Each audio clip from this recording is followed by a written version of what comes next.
Friends, welcome to our YouTube channel. Today we'll be talking about Narendra Modi's visit to United States. One of the aspects which attracted attention towards the end of his visit was his press conference in White House. It is very rare that Mr. Modi gives press conferences. Rather, he has not given a single press conference during last 9 years of his prime ministership. It was under pressure, some circumstances that he was forced to give this press conference, and in that also he put a condition that he will answer 2 questions only. Now, one of the questions which was asked by Wall Street Journal journalist Sabrina Siddiqui was related to the worsening condition, the bad plight of Muslim minorities in India. To this, Prime Minister gave a roundabout answer. He evaded the question and generally gave the answers related to that Indian Constitution gives equal opportunities to all, there is no discrimination, etc., etc. It was not the real answer to her question. But anyway, after this, the trolls in India lashed upon her and they traced her ancestry to Pakistan, to being a Muslim, etc.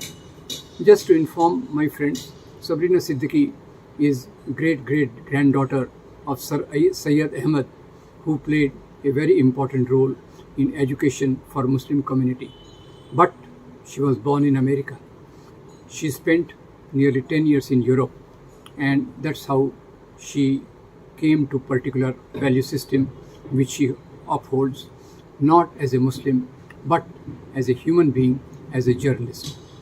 Now the trolls here, when they started attacking her, the White House spokesperson said that they hold by her, they uphold the freedom of press, and they don't like the way she is being trolled in India. Now this was the White House spokesman herself. Now of course it is true that America now wants to become friends with India, and Joe Biden, in his calculations and understanding, did not talk about the condition of human rights in India. There were many in America who wanted Joe Biden to talk about condition of human rights in India.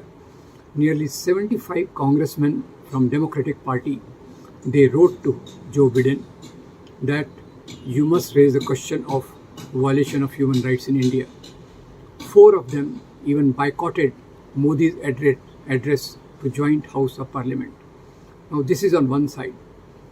On the other side, when one journalist asked Barack Obama, Christian Amanpour here, her name, she is from CNN, and while interviewing Obama, she asked her the question about minorities in India.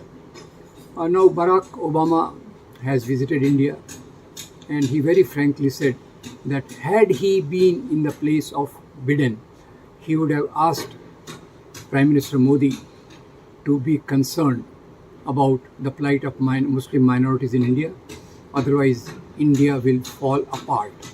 These are very serious words, and it is not the first time that Obama said these words.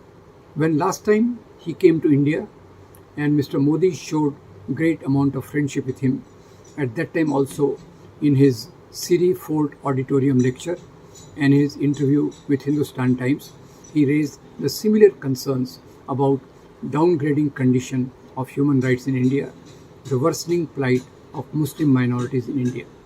Now, after this Barack Obama's this particular interview in CNN, in India again many politicians started condemning him, attacking him in a very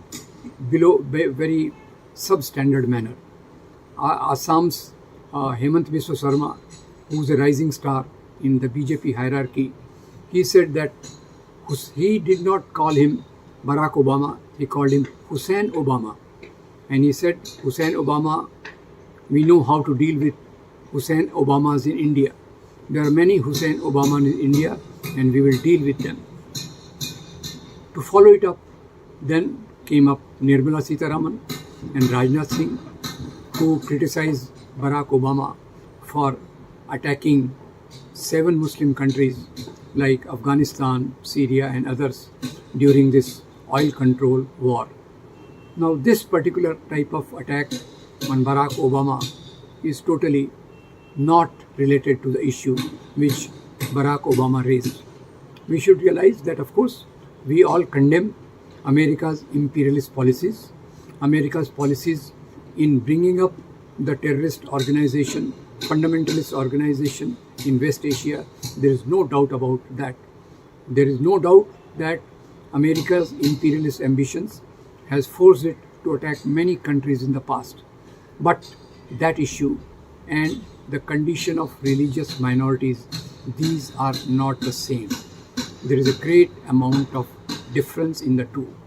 In America, of course, there are many organizations which have been talking about the degrading condition of India's minorities, India's democratic indices, freedom of expression, freedom of religion, amongst others. So, to compare America's attack when Barack Obama was president on some Muslim countries with the torment of Muslim community in India today under BJP rule is not the same. They are as distant as anything can be. There is no total relationship. But BJP leaders are trying to cook up things which have absolutely no relation with each other, because they totally want to avoid any criticism of their policies related to human rights, related to Muslim minorities, and I may add also related to the Christian minorities in India. Now, surprisingly, in Modi's defense, one American earlier who was chief of one of the human rights organization, Mr. Johnny Moore. Mr. Johnny Moore, he came in defense of Modi, criticized Obama, saying that Obama should not have raised this issue. Not surprisingly, when I searched for him, I came to know that this is the same person, Johnny Moore, who was close to Donald Trump. And we know that Modi had campaigned for Donald Trump. We know that Donald Trump and Modi, they are on a similar wavelength as far as the human rights and democratic freedoms are concerned. On the other hand, there are very appreciable defense of this Wall Street Journal, Siddiqui, and this other Christian. Both these journalists, they have been very well defended by many outstanding journalists like Suhasini Heather. Incidentally, Suhasini Heather happens to be daughter of a BJP leader, Subramaniam Swamy. She said that it is a job of journalists to raise questions and to ask uncomfortable questions to the rulers. Now, this is where we have to understand that the statement of Wall Street Journal, interview in CNN by these two lady journalists, is something precisely giving us an index as to where our country is heading. And Mr. Modi, who's not giving any press conferences for the reasons because he has to answer uncomfortable questions, he is just used to saying man ki baat rather than engaging with meaningful debate which can strengthen democratic values. So currently, the trolls, the IT cell and BJP leaders are on the task of criticizing Obama and these two journalists who raised very simple questions which relate to democratic conditions in India.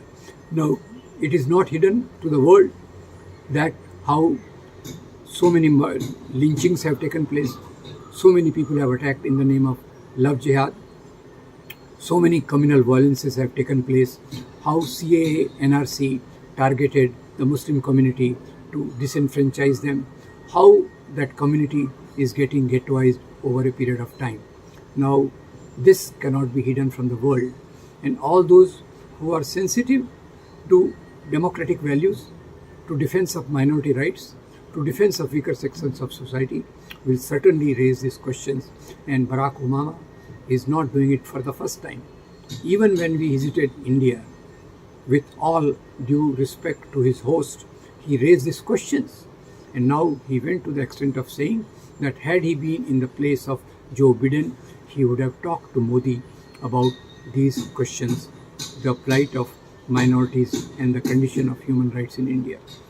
So the trolling of these journalists and attacking Obama on these issues shows that our social atmosphere is getting vitiated, that our social freedoms, our freedom of press, and the whole pattern of media here is turning from a media which is the fourth pillar of democracy into a Godi media which sits in the lap of the executive of the country, and that itself is a bad reflection on our country. And Hemant Biswa Sarma's very comment that there are Obamas in this country itself shows that how Muslim minorities are being targeted in this country. I hope we struggle, we strive to restore democratic freedoms. We learn that uncomfortable questions by journalists are not anti-national, they are meant to strengthen the deeper values of Indian Constitution. Friends, I hope we stand for human rights of all, human rights of minorities, weaker sections of society, Dalits, Adivasi, women and workers, and that's where our democracy should be heading for. I hope you like this video. I hope you will forward it, and I do appeal to you to subscribe to our channel. Thank you very much. Thank you very much.